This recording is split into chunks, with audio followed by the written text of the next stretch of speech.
Eh bien, merci pour cette intervention conclusive.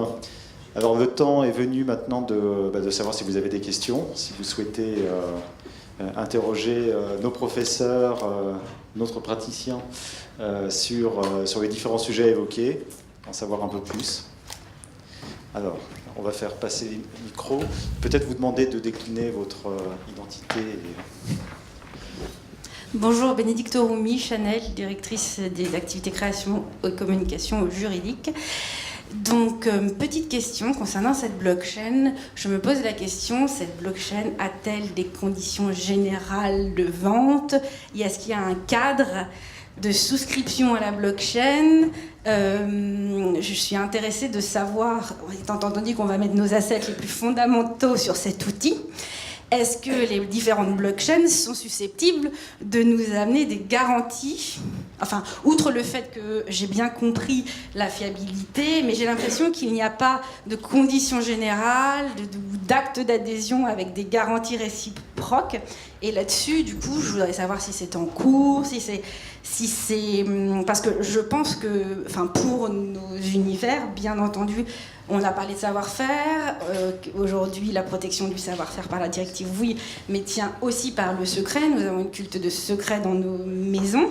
Et donc, diffuser comme ça sur un outil, comment tous nos assets créatifs, vu comment nous sommes comment surveillés, espionnés, comment cette garantie, elle est indispensable pour gagner la confiance. Et c'est vrai qu'on a vu la plupart des startups se développer, notamment sur les réseaux sociaux, où on y va, mais les conditions ne vont pas. Enfin, donc, du coup, voilà, question sur conditions générales d'exploitation. Je vais répondre à votre question, Bénédicte. Je crois qu'il n'y aura jamais de conditions générales d'accès à la blockchain, il n'y aura jamais de garantie juridique éditée par un organe centralisateur, tout simplement parce qu'il n'y a pas d'organe centralisateur.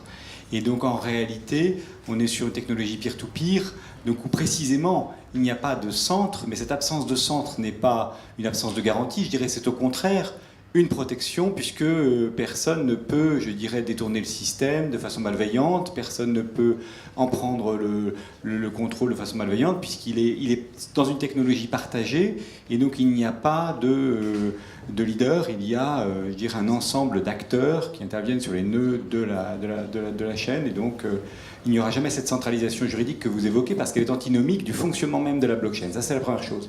Et la deuxième question que vous évoquez, qui est celle très légitime de la confidentialité, n'est pas un sujet, parce qu'en réalité, comme on l'a évoqué tout à l'heure, vos créations, vos savoir-faire ne seront jamais mis sur la blockchain. En réalité, seul le hash, c'est-à-dire l'empreinte numérique de ces documents sera mis sur la blockchain, et ce système n'est pas, comme on dit, il n'est pas bijectif. C'est-à-dire que vous ne pouvez pas remonter à partir du hash vers le contenu. Donc personne ne pourra pirater vos hashes que vous aurez générés à partir de documents pour remonter à la source de vos contenus confidentiels. En revanche, vous seul pourrez, à partir de vos actifs, régénérer le même hash et prouver de telle sorte qu'il a été ancré dans la blockchain à telle date. Donc la blockchain a cet avantage qu'elle n'emporte pas de divulgation, elle n'emporte pas de déconfidentialisation de vos actifs, puisque précisément ils ne sont pas dans la blockchain. Seule l'empreinte numérique, je dirais, y figure, mais peut-être qu'Antoine pourra apporter des précisions techniques. Oui. Juste pour faire... en fait, effectivement, vous allez avoir des conditions générales d'utilisation sur les applications que vous allez utiliser. Par exemple, typiquement, sur quand vous utilisez Facebook, par exemple, vous avez les conditions générales d'utilisation, mais vous ne signez pas les conditions générales d'utilisation pour le protocole TCP/IP qui court derrière, en fait. C'est juste le niveau de responsabilisation et le niveau de l'applicatif. Donc typiquement dans la démonstration qu'on a eue, là, imaginons que c'est une start-up qui vous propose d'enregistrer au fur et à mesure, vous allez signer en fait un contrat avec la start-up qui va faire l'ancrage, qui va vous garantir, et là vous passez par un intermédiaire. Donc là vous avez quelqu'un qui a un point de vulnérabilité, un point de confiance ou de défiance, c'est vous qui voyez, qui va vous dire oui, moi quand je hash, je ne fais pas de copie de vos documents, quand je hash et que je mets dans la blockchain, personne n'y a accès. Après, si vous avez un truc en interne qui hash et qui ancre directement sur la blockchain, bah là, vous faites confiance qu'à vous-même. Et après, je rejoins complètement Vincent sur le fait que vous n'avez aucune information à part quelque chose de totalement inexploitable qui est inscrit sur le document. Ouais. Et juste pour finir, par exemple, donc l'ASSACEM a intérêt à un moment donné de son ancrage peut-être divulguer l'œuvre à côté. Enfin, en fait, j'ai du mal à comprendre qu'à un moment donné, il y a des numéros, il y a de l'encryptage. Si on veut de l'opposabilité, à un moment, une fois qu'on a divulgué l'œuvre, est-ce qu'on n'aurait pas intérêt à joindre l'image ou la... L'opposabilité, en fait, elle ne naît pas de l'ancrage dans la technologie blockchain, elle naît du rapprochement volontaire du titulaire de droit entre son œuvre et le code informatique qu'il a généré à partir de cette œuvre. Donc c'est toujours sous le contrôle du titulaire de droit. Donc finalement, cette technologie, elle vous donne la main et elle préserve le fait que vous ayez toujours la main. C'est-à-dire que c'est vous qui décidez si oui ou non vous divulguez, et c'est vous qui décidez du moment où vous avez envie de divulguer, ou pas d'ailleurs. Donc, voyez, donc il n'y a jamais la divulgation, c'est un acte qui est distinct de l'ancrage de la blockchain. C'est un acte que vous pouvez faire à tout moment. Vous pouvez divulguer n'importe quelle œuvre sur Internet si bon vous chante. Vous pouvez l'afficher sur un panneau publicitaire. Enfin, ça, c'est quelque chose dont vous conservez toujours la main. Mais l'ancrage dans la blockchain, c'est un acte différent, lui, qui n'emporte à aucun moment et qui ne peut emporter de divulgation, puisque précisément l'œuvre n'est pas intégrée dans la blockchain, elle n'est même pas lisible. Seule son empreinte infalsifiable, qui est une suite absolument inintelligible de chiffres et de lettres, se trouve ancrée dans la blockchain, c'est-à-dire que c'est le hash, l'empreinte informatique, qui est même ancrée dans la blockchain, et ce hash ne permet pas de remonter à l'œuvre. On ne peut pas faire le chemin retour. Vous avez la possibilité d'engager le chemin aller à votre discrétion quand vous voulez, où vous voulez, mais personne ne pourra jamais vous imposer de faire le chemin retour à partir de votre hash pour remonter à un secret d'affaires et découvrir par exemple un secret d'affaires de Chanel parce qu'il aurait été ancré dans la blockchain. C'est tout simplement impossible. Je ne sais pas si j'ai été fidèle à la réalité technique, Antoine.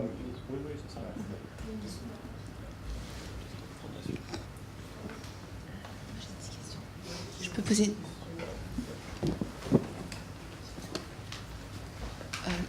peux poser une petite question dans l'intervalle, c'est juste par rapport à l'ancrage justement. Vous dites qu'il s'agit d'une empreinte infalsifiable. Je m'interroge sur, j'ai bien compris le système de la blockchain au niveau digital. Dans l'exemple Everledger, sur l'aspect diamant, comment est-ce que le hash qui se reflète dans l'aspect physique est-il lui-même infalsifiable ? En fait, donc vous avez ce que vous voulez créer, c'est un numéro de série unique pour chaque diamant. Donc la question, c'est comment est-ce qu'on attribue à chaque diamant un numéro de série unique. La réponse qu'ils font, c'est qu'on tire 40 caractéristiques du diamant qui sont à peu près objectives parce qu'on est tous capables de lire ces 40 caractéristiques sur le diamant. Et après, on hache l'ensemble de ces 40 caractéristiques et vous faites un numéro de série unique. Donc ce qui est intéressant, c'est qu'à partir du numéro de série unique, vous ne pouvez pas reconstituer les 40 caractéristiques, encore moins reconstituer le diamant. Mais par contre, à partir du diamant, vous pouvez avoir le numéro de série unique. Et donc c'est comme ça qu'on obtient ce numéro de série unique. Et c'est la même chose, c'est ce que décrivait Vincent pour l'ensemble des œuvres. Quand vous partez d'un croquis, par exemple, ou même vous avez un PDF, quand vous le hachez, vous obtenez une chaîne de 54 caractères. Évidemment, à partir de 54 caractères, vous avez une telle perte d'information entre le croquis et les 54 caractères, vous ne pouvez jamais faire le chemin inverse, en fait. Il y a une perte totale d'information. Donc du coup, c'est ce principe-là, et la fonction qui est utilisée, c'est... moi, je vous invite à y regarder, hein. Enfin, ça s'appelle SHA-256, c'est une fonction mathématique qui est bien connue. De la même façon que vous savez que la fonction carré, c'est 2 au carré, ça fait 4. Non mais vous savez, c'est une fonction mathématique qui est posée. On sait que 2 au carré, ça fait 4. Ben, vous savez que le SHA-256 appliqué à ce PDF, ça donne telle chaîne de caractères. Voilà, c'est une fonction mathématique qui est posée. C'est un standard international, c'est un truc qui a été inventé par la NSA, enfin qui a été proposé par la NSA au milieu des années 2000. Voilà, donc ça c'est un truc sur lequel il y a beaucoup de systèmes de chiffrement qui... C'est même assez basique en fait, mais il y a pas mal de trucs de chiffrement qui fonctionnent là-dessus. Si c'est clair. Il n'y a avoir qu'un hash par œuvre. Oui. Si on a une œuvre, on pourra toujours retrouver le même hash. Tout à fait. À la réserve près que ça dépend aussi du format sur lequel vous êtes stocké. Donc si vous avez une œuvre papier, vous prenez une photo à l'instant T, vous prenez une photo à l'instant T plus 1, ça ne donnera pas le même hash. Donc ça veut dire qu'il faut que vous radiez le support numérique, ce qui va poser plein de... On parlait tout à l'heure de la conservation à 150 ans. Il est probable que le format des PDF change au cours des 150 prochaines années. Hein. Enfin, là, je prends pas trop de risques en disant ça. Donc là, ce qui va poser pas mal de questions justement sur comment est-ce qu'on conserve ça pendant 150 ans. Donc ça veut dire qu'il faut encapsuler une capacité de mettre à jour l'algo. Après, c'est sûr que si on met un truc qui tient 150 ans, on grave sur des cailloux, quoi, je veux dire. Mais bon, mais c'est vrai, il y a des questions à résoudre là. Oui, Je m'appelle Frédéric Dage, je travaille chez Nestlé France, et là, il y a une des questions qui me vient à l'esprit, c'est le droit d'auteur. Il y a aussi un problème, c'est le facteur de la divulgation. Si l'œuvre n'est pas divulguée, il n'y a pas de droit. Comment ça se passe à ce moment-là? Non, mais écoutez, c'est sous votre discrétion. C'est-à-dire, c'est votre droit le plus strict en tant qu'auteur ou en tant que titulaire des droits de l'auteur. C'est vous qui avez la main, c'est vous qui décidez de la divulgation. Et vous décidez quand vous voulez. Donc, c'est-à-dire que la technologie blockchain elle-même, elle n'emporte pas de divulgation de l'œuvre. Mais ça ne veut pas dire qu'elle vous prive de votre faculté à vous, auteur ou titulaire des droits de l'auteur, de divulguer quand bon vous semble l'œuvre. Oui, mais qu'est-ce qui se passe si quelqu'un divulgue avant que vous-même vous souhaitez divulguer? Mais comment ça serait possible, puisque précisément la blockchain n'emporte pas de divulgation, donc ça voudrait dire que vous l'auriez d'abord divulgué, et que cette personne aurait eu accès à cette œuvre.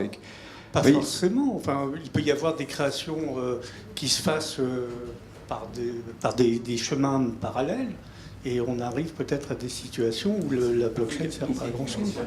Vous parlez de la coexistence fortuite? Oui. Ah oui, ça, ce risque de coexistence fortuite, de toute façon, il existera dans tous les systèmes. C'est-à-dire et précisément, je dirais, un système d'horodatage extrêmement fin permettra de gérer de façon beaucoup plus fine ces questions très délicates que vous soulevez de coexistence fortuite, précisément. Souvent, on a justement des problèmes parce qu'on n'arrive pas à dater de façon fine des choses qui ont pu exister dans une même semaine ou voire dans un même mois. Bien là, précisément, avec un horodatage très fin, je pense... qu'on arrivera à dépasser il y aura de moins en moins de coexistence fortuite, puisqu'il y en aura toujours un qui aura été ancré avant l'autre, ou en tout cas qui aura prouvé son existence avant l'autre, et qui donc bénéficiera a priori d'une antériorité sur l'autre, et donc un avantage. Et rappelez juste que le droit d'auteur ne naît pas de la divulgation, monsieur, il naît de la création. La divulgation, c'est quelque chose qui intervient après coup. Non, mais j'entends bien, mais au niveau de la contrefaçon, est-ce qu'il peut y avoir un problème justement du fait qu'il y a une divulgation qui intervient avant même que... Là, Je crois que, juste, je peux me permettre de rebondir parce qu'il ne faut pas se tromper de sujet. Justement, la blockchain n'est pas un système d'enregistrement de droits. Et il ne doit pas l'être. Et tout à l'heure, quand on parlait de son inutilité aux États-Unis potentielle, dans un sens, c'est vrai. Dans le sens où, de toute façon, il vous faudra enregistrer votre copyright si vous voulez avoir des dommages et intérêts. Mais on peut avoir un intérêt à avoir une date certaine sur une création au-delà de l'aspect du copyright.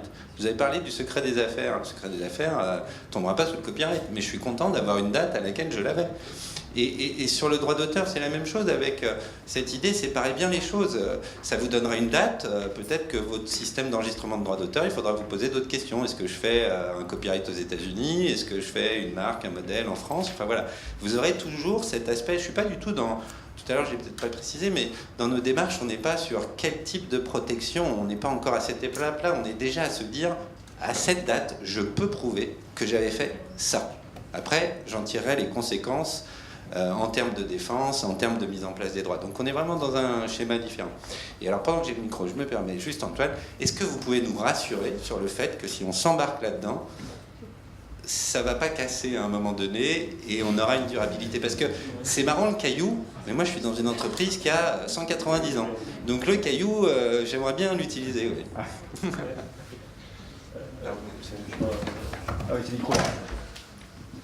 Alors, malheureusement, je ne me considère pas comme blockchain évangéliste, donc je ne vais pas répondre un grand oui avec un énorme sourire au sujet.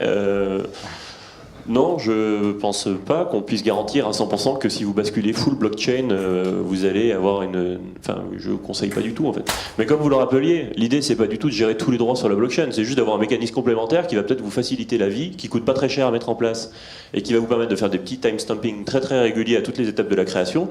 Et du coup, derrière, dans la notion de faisceau d'indices, vous aurez plein de cordes à votre arc supplémentaires pour pouvoir aller... comme vous le disiez, en défense ou même en demande. Donc en fait, c'est assez intéressant pour ça. Les questions de conservation technique, les questions de c'est quoi la pérennité de la blockchain, alors même que comme je l'expliquais, il y a plein de protocoles qui s'affrontent, ça c'est des trucs qui sont pas du tout... on n'a pas une visibilité aujourd'hui. Bitcoin a été inventé il y a 8 ans, la blockchain Ethereum, on peut considérer qu'il est l'autre blockchain principale aujourd'hui, elle a été inventée il y a 4 ans. C'est ridicule parce que voilà, on voit votre société, bon, elle a quoi, 200 ans, donc 4 ans à côté, on comprend bien que c'est pas du tout le même échéance de temps, surtout sur des technologies qui sont très complexes. Donc on peut pas du tout s'avancer. Et nous, Nous, dans les développements qu'on fait, par exemple, dans les entreprises où on est, typiquement, on bosse voilà, avec des gens qui sont assez rigoureux, typiquement Banque de France ou BNP. On essaye de pas justement être prisonnier du protocole parce qu'on se dit bien que peut-être le protocole il va sauter. Voilà. Donc ça veut dire qu'il faut prévoir une certaine flexibilité, ça veut dire qu'il faut avoir des notions de modules, c'est-à-dire que si ça tombe, il faudra que je puisse passer là-dessus. Ça ne rend pas la chose impossible, mais c'est pas mal d'avoir un peu de lucidité là-dessus. Voilà. Moi, je trouve qu'il y a une valeur ajoutée dès à présent sur certains cas d'usage, et je trouve que Vincent en a présenté un super là, de la valeur ajoutée de la blockchain, et que du coup, ça vaut le coup de s'investir là-dedans sans claquer 15 millions de dollars parce que voilà, c'est le nouveau truc à la mode. Voilà, avoir des petites avancées très concrètes et savoir dans quoi on met les pieds. Et c'est pour ça aussi. C'est pas toujours l'usage de faire parler un tout petit peu de technique en début de présentation, mais nous on considère qu'il faut en parler parce qu'aujourd'hui, comme la technique va façonner un peu ce que vous allez faire avec et bien comprendre dans quoi vous vous embarquez, je trouve que c'est nécessaire. Si je peux rebondir sur ce que vous dites, on a tout intérêt à stocker nos fichiers qui servent à établir le hash chez l'opérateur qui établit le hash, parce qu'on a une unité qui se met en place et il gardera nos fichiers. C'est-à-dire qu'en conservant à un endroit les fichiers d'origine d'émission du hash, est-ce qu'on améliore notre pérennité ou notre sécurité? Oui, en fait, dans la démonstration qui a été faite, vous avez vu qu'on pouvait cocher je souhaite que, alors, je ne sais plus le nom du service, mais conserve le fichier en plus du hash. Ça, c'est à vous de choisir. Si vous considérez que votre fichier est suffisamment critique pour ne pas l'envoyer chez cette personne sans avoir eu les garanties nécessaires de où est stocké le fichier et sur quoi il est stocké, vous le stockez vous dans vos serveurs sécurisés, etc.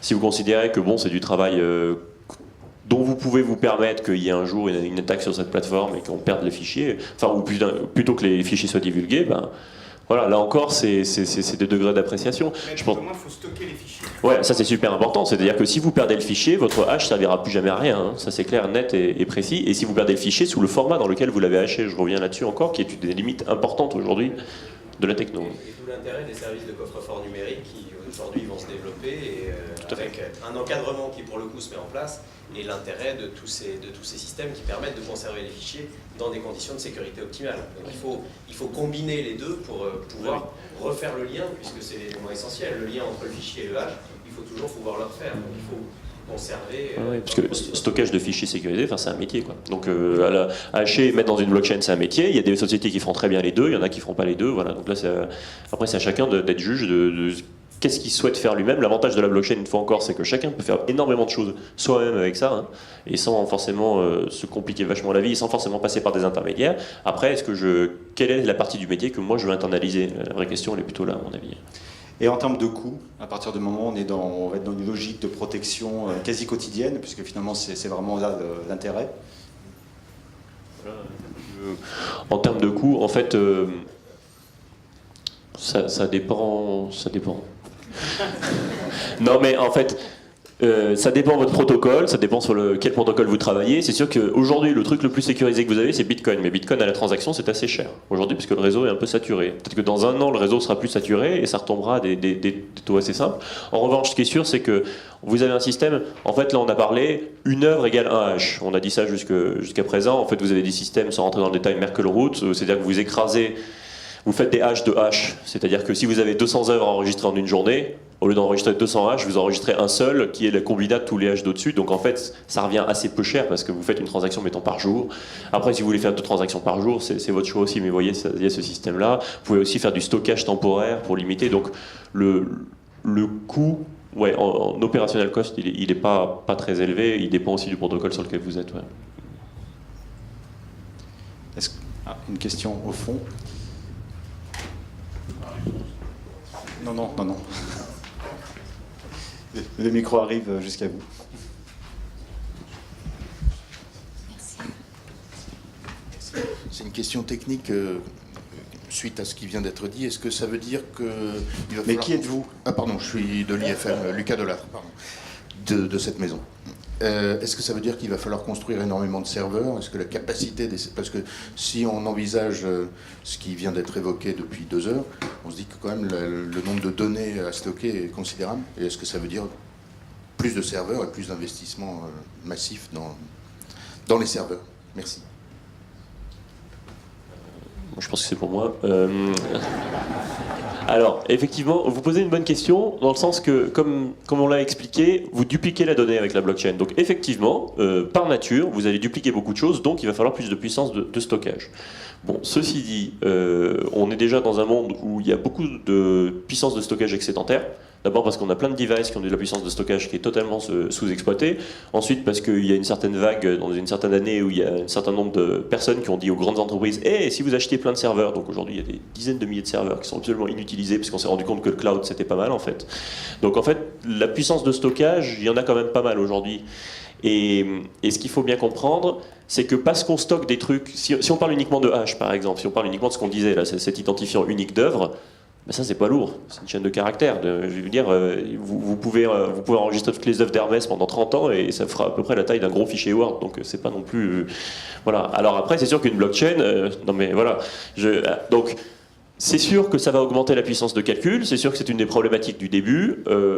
D'ailleurs, dès le début de Bitcoin, elle a été posée, parce que la réponse qui est posée dedans, c'est de toute façon la puissance de stockage double tous les 4 ans. Voilà, la réponse est dans le white paper originel, c'est un peu limite comme réponse. Mais... donc oui, il va y avoir besoin de savoir, ça va mobiliser de la puissance de stockage supplémentaire. Cependant, c'est pas forcément aux entreprises qui vont utiliser ça de mobiliser cette puissance de stockage, puisque de toute façon la puissance de stockage pour les œuvres, elle sera déjà mobilisée normalement, hein, puisque c'est pas la blockchain qui va changer quoi que ce soit à ça. Et après, la puissance de stockage pour la blockchain, vous allez peut-être avoir envie d'avoir un exemplaire total du registre ou plusieurs exemplaires du registre parce que vous considérez que, étant donné que vous stockez une partie de vos informations là-dedans, comme on l'a dit, c'est une partie inexploitable, mais c'est quand même... vous communiquez avec cette blockchain, donc vous allez vous dire, bon, j'aimerais bien avoir plusieurs exemplaires du registre chez moi, ça va vous prendre 2 serveurs, c'est pas non plus colossal, quoi. Voilà. Et une fois encore, vous allez interagir peut-être avec une application, peut-être avec une API, c'est pas non plus très lourd en termes d'infrastructure. Par contre, il y a des infrastructures mondiales qui vont se développer, notamment la blockchain Bitcoin, la blockchain Ethereum, où là, effectivement, ça commence à prendre de la puissance de stockage. Mais bon, ça, c'est pas que la blockchain, quoi, c'est un mouvement général, hein, le besoin en puissance de calcul, en puissance de stockage.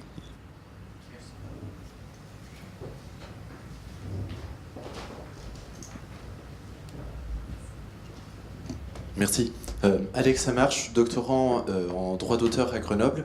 Ma question, elle porte sur le fait que pour le moment on a parlé d'une démarche volontaire des entreprises d'enregistrer des choses sur la blockchain et on a parlé aussi rapidement de ce projet de la SACEM de pouvoir enregistrer assez rapidement des transactions qui sont réalisées et du coup des transactions faites par des usagers qui ne savent pas forcément qu'ils sont sur la blockchain. Est-ce qu'on pourrait revenir un petit peu sur ce fonctionnement? Et ce que j'aimerais savoir aussi derrière, c'est est-ce qu'il y a un risque qu'un jour, chaque fois que je duplique un fichier sur mon ordinateur, cela soit enregistré dans un système quelconque et par exemple transmis à la commission pour copie privée qui aurait une idée de toutes les duplications de fichiers qui peuvent avoir lieu sur mon ordinateur et ce genre de choses. Enfin, comment ça fonctionne un petit peu ces protocoles de la SACEM, si on en sait plus déjà Alors, je sais pas s'il y a quelqu'un... la SACEM, moi j'ai un peu regardé ce qui se faisait. En fait, c'est pas aussi compliqué que ça. Ce qu'ils font pour l'instant, c'est... Vous avez une problématique dans la gestion des droits d'auteur qui est... il faut relier le numéro d'identifiant unique de l'auteur avec le numéro d'identifiant unique de l'œuvre. Donc la plupart du temps, cet appariement, il se fait, on va dire 95% des cas, je connais pas les stats, mais ça doit être ça, il se fait très bien, vous n'allez pas perdre le titre de Lady Gaga sans savoir que c'est elle qui l'a écrit, mais il y a quelques trucs ésotériques pour lesquels en fait il faut tout faire manuellement, et donc ça leur coûte une fortune. Et ce qui se passe, c'est que toutes les sociétés de droits d'auteur dans leur coin, elles essayent toutes de faire leur appariement, elles n'arrivent pas forcément aux mêmes conclusions en plus. Donc là, leur idée, c'était de dire, bon, ces appariements, qui est un travail qui est extrêmement consommateur chez nous, on peut peut-être le mettre en commun. Voilà. Et donc, une fois encore, le problème politique dont on parlait tout à l'heure, ok, on va le mettre en commun, mais chez qui est la donnée? On ne peut pas le mettre chez un tiers de confiance, parce que déjà, nous, on est tiers de confiance, alors ça le fait mal. On va le mettre entre nous. Et donc, en fait, ce qu'ils mettent en commun, ce qu'ils ont commencé à en mettre en commun, et là, ils commencent à avoir pas mal de volume. Pour le coup, c'est un des cas d'IBM, un des cas d'usage que IBM a réussi à bien faire. Donc là, on met en commun ces appariements. Voilà. Et donc, ce qui a un double avantage, c'est que, on peut mettre en commun, 2, du coup, on peut juger de la pertinence d'un appariement, parce que si vous avez 2 sociétés de droits d'auteur qui ont dit ça, c'est un appariement, du coup, on est capable de juger que cet appariement, statistiquement, il est à peu près bon. Voilà. Donc, on est très loin de dire, bon, on va piloter la gestion des droits d'auteur et les rémunérations d'artistes sur blockchain. Donc là, c'est juste un process interne problématique qu'on mutualise, et la blockchain marche plutôt bien dans ce cas d'usage-là. Voilà. Ça peut limiter les sommes qu'on n'arrive pas à répartir, en fait. C'est-à-dire que comme on arrive à articuler les métadonnées des œuvres avec les données des auteurs de façon plus précise, on limite les sommes irrépartissables, et donc on arrive à mieux répartir les fonds auprès des auteurs. Ce que vous évoquiez, monsieur, c'est le problème des DRM, c'est-à-dire que vous consommez de la musique et quand la musique circule, on constate que vous la consommez et donc on va déclencher des solutions de rémunération qui seraient attachées à un tatouage électronique ou quelque chose comme ça. Alors ça peut éventuellement utiliser des technologies blockchain, mais ça peut utiliser bien d'autres technologies. Je pense qu'il n'y a pas d'obstacle, ça fait au moins 15 ans qu'on parle des DRM.